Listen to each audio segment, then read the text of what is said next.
తెలంగాణ రాష్ట్ర శాసనసభాపతి గడ్డం ప్రసాద్ కుమార్తో కలిసి వికారాబాద్ పట్టణంలో నూతనంగా నిర్మించిన ఎక్సైజ్ స్టేషన్ భవనాన్ని ప్రొహిబిషన్ అండ్ ఎక్సైజ్ శాఖ మంత్రి జూపల్లి కృష్ణారావు ప్రారంభించారు. ఈ కార్యక్రమంలో శాసనమండలి chief whip Patnam Mahender Reddy, Chevella MP Konda Vishweshwar Reddy, Chevella MLA Kali Yadamma, collector Prateek Jain, excise deputy commissioner Dasharath తదితరులు పాల్గొన్నారు.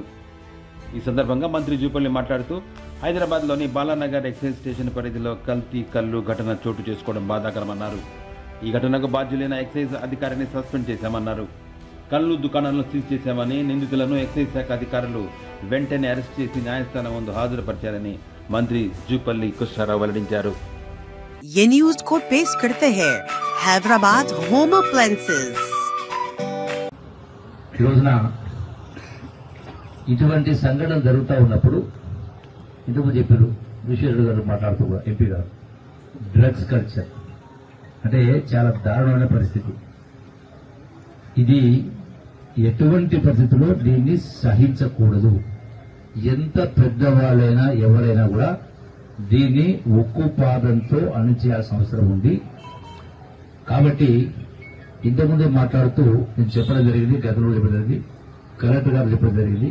ఈ వికారాబాద్ జిల్లా సంబంధించి అంటే రాష్ట్ర మొత్తంలో సమీక్ష పెట్టగలిసి ఇప్పటిదాకా ఎక్కడైతే గంజాయి కావచ్చు, ఇతర డ్రగ్స్ కావచ్చు, ఎక్కడైతే ఇవి మనకు దొరికి కొంత కేసులు పెట్టడం జరిగిందో, కేసులు పెట్టి రిమాండ్ చేసి చేతులు దులుపుకోవడం కాదు, ఆ సోర్స్ ఎక్కడి నుంచి దాని లింకు ఎక్కడ రాకుండి దేశంలో ఉందా, అంతర్జాతీయ వస్తా ఉందా, ఎక్కడ ఉన్నా ఆ మొదటి నుంచి ఎక్కడ ఏ రాష్ట్రం నుంచి వస్తా ఉన్నా అక్కడి దాకా వెళ్లి ఎక్సైజ్ సిబ్బందితో పాటుగా పోలీస్ సహకారంతో అవసరమైతే ఇతర రాష్ట్రాలకు సంబంధించినటువంటి అధికారులతో సంప్రదించి వాళ్ళని తీసుకొచ్చి వాళ్ళని శిక్షించే కార్యక్రమం చేస్తే తప్ప ఇది తగ్గదు.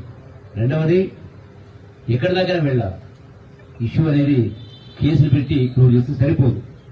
సో గతంలో మాది కాకుండా నేను సమీక్ష కూడా చేయడం జరిగి చూసినా ఎన్ని కేసులు బుక్ చేసినా ఎవరికి శిక్షలు పడతలేవు. సో దీనికి అధికారులు నిర్లక్ష్యంగా ఉండటానికి వీల్లేదు. ఖచ్చితంగా దీనిపైన డీప్ గా డెప్త్ తోడి సమీక్ష చేసే కార్యక్రమం చేసి ఎవరు దీనికి ఈ శిక్షలు పడకపోవడానికి కారణం ఏంటి, ఎక్కడ లోపాలున్నాయి, ఎవరు కారణమని కూడా పిన్ పాయింట్ చేసే కార్యక్రమం జరుగుతుంది. నేను ఈ వేదిక ద్వారా రాష్ట్రంలో ఉన్నటువంటి మొత్తం ఎక్సైజ్ అధికార యంత్రాంగానికి కూడా నేను ఈ యొక్క విషయాన్ని వాళ్ళకు స్పష్టంగా కొట్టుచుని చెప్తా ఉన్నా. వాళ్ళను బాధ్యులను చేయాల్సిన పరిస్థితి కాబట్టి ఎవరు ఎంత పెద్ద వాళ్ళైనా ఎన్ని రికమెండేషన్ ఇటువంటి వాటిల్లో కాంప్రమైజ్ కావద్దు. రెండవది, ఈవెన్ ఈ యొక్క వీటి కళ్ళకు సంబంధించి కూడా, ఎందుకంటే కూలీ నాలి చేసుకుని పొట్ట పోసుకున్న వాళ్ళు ఉన్నారు. వాళ్ళు అటువంటి వాళ్ళు ఈ రోజున వాళ్ళ బతుకులు బజారు పాలై రోడ్డు మీద పడితే వాళ్ళ ప్రాణాలు పోతే ఆ కుటుంబాన్ని ఎవరు పోషించాలి. కాబట్టి ఈ నిర్లక్ష్యాన్ని కూడా సహించే సమస్య ఉండదు. ఖచ్చితంగా కఠినమైన చర్యలు తీసుకోవడం జరుగుతుంది. రెండు విధాలు. ఒకటి, గౌడ సోదరుల వృత్తి వాళ్ళపైన ఆధారపడదు కాబట్టి వాళ్ళకి ఇబ్బంది కాకుండా చెట్లు పెంచే కార్యక్రమం చేయడం, వాళ్ళకి ఎంత వాళ్ళకు అవసరం ఉంటే ఎంత వెసులుబాటు ఆ విషయంలో కాకుండా కూడా పెద్ద ఎత్తున సహకరించి ఏర్పాటు చేస్తాం. అట్ ది సేమ్ టైం ఈ యొక్క ఎక్కడెక్కడైతే ఇటువంటి సంఘటనలు జరుగుతా ఉన్నాయో వాటన్నిటిపైన కూడా ఖచ్చితంగా కఠిన నిర్ణయం తీసుకోవాల్సి వస్తుంది. కాబట్టి మరి దాంతోపాటుగా ఈ యొక్క కేసెస్ పైన కూడా స్పెషల్ ఫోకస్ పెట్టేటువంటి కార్యక్రమం చేయాలని మనవి చేసుకుంటూ, ఎందుకంటే ఈ రోజున లైఫ్ అనేది ఒకటే.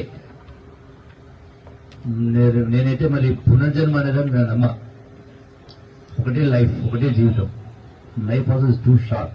సో కాబట్టి మనం అందరం కూడా ఈ జీవితాన్ని సార్థకం చేసుకోవాలంటే ఈ తప్పుడు దారి డ్రగ్స్ బారిన పడి జీవితాన్ని నాశనం చేసుకునే పరిస్థితి రావద్దు, ఆ కుటుంబంలో బజారు పాలు పరిస్థితి రావద్దని చెప్పని సమాజాన్ని కూడా కల్చరల్ శాఖ మంత్రి కూడా నేను విజ్ఞప్తి చేస్తూ, అట్లాగే టూరిజానికి సంబంధించి కూడా గారి సపోర్ట్ తోటి పూర్తి చేసినందుకు కాంట్రాక్ట్ను అభినందిస్తా ఉన్నా. రెండవది, ఈ రోజున మనం చూస్తా ఉన్నాం, నిన్న జరిగిన సంఘటన చూస్తా ఉన్నాం పేపర్లలో. కళ్ళు సేవించి అస్వస్థతకు గురైన వాళ్ళు కొందరు చనిపోవడం జరిగింది. సరే, నంబర్ మీడియాలో ఎక్కువ తక్కువ వచ్చినా కొందరు చనిపోవడం సరిపెట్టుగా మనం చూస్తా ఉన్నాం. అయితే ఇది పరంపరగా వస్తూ ఉంది, గత నుంచి కూడా వస్తూ ఉంది. చాలా సందర్భాలు చాలా సంఘటనలు జరిగినాయి. అయితే ఇది పునరావృతమయ్యే పరిస్థితి రావద్దు.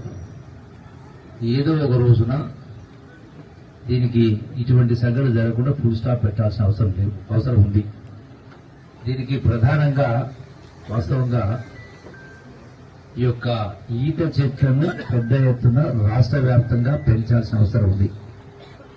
హైదరాబాదు నగరానికి సంబంధించి కూడా హైదరాబాదు చుట్టుపక్కల ప్రాంతాల్లో కూడా పెద్ద ఎత్తున ఈత చెట్లు పెంచే కార్యక్రమం చేసి ఆ చెట్లు గీసిన కళ్ళను హైదరాబాద్కు ట్రాన్స్పోర్ట్ చేయాల్సిన అవసరం ఉంది.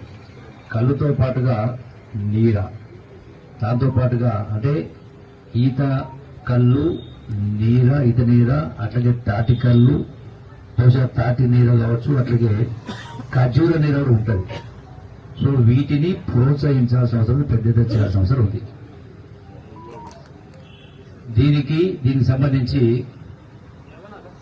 త్వరలోనే గౌరవ ముఖ్యమంత్రి గారు సంప్రదించి ఎక్సైజ్ శాఖ డిపార్ట్మెంట్ ద్వారా కొన్ని నిధులను కూడా కేటాయించే కార్యక్రమం చేసి ప్రతి గ్రామంలో ఎక్కడెక్కడైతే ప్రభుత్వ స్థలాలనే వాటిల్లో పెద్ద ఎత్తున ఈ చెట్లు పెంచే కార్యక్రమం, దాంతో పాటుగా ఎక్కడైతే కాలువల వెంట, గుట్టల వెంట, అట్లాగే చెరువు కట్టల కింద ఎక్కడెక్కడ అవకాశం ఉంటే అక్కడ పెద్ద ఎత్తున ఈ యొక్క ఈత చెట్లు పెంచేటువంటి కార్యక్రమం చేయాల్సిన అవసరం ఉంది. అట్లాగే ముఖ్యమంత్రి గారితో సంప్రదించి అవసరమైతే గ్రామాల్లో కూడా కొన్ని నిధులు కూడా వెచ్చించే కార్యక్రమం చేసి గ్రామాలలో ప్రతి గ్రామంలో కనీసం 5 ఎకరాలు 10 ఎకరాలు ఈ యొక్క ఈత చెట్ల పంపిణీ చేసే పరిస్థితి రావాలి. దానికి మా వంతు ప్రయత్నం చేసే కార్యక్రమం చేసి ముఖ్యమంత్రి గారితో సంప్రదించే ప్రయత్నం చేస్తాం.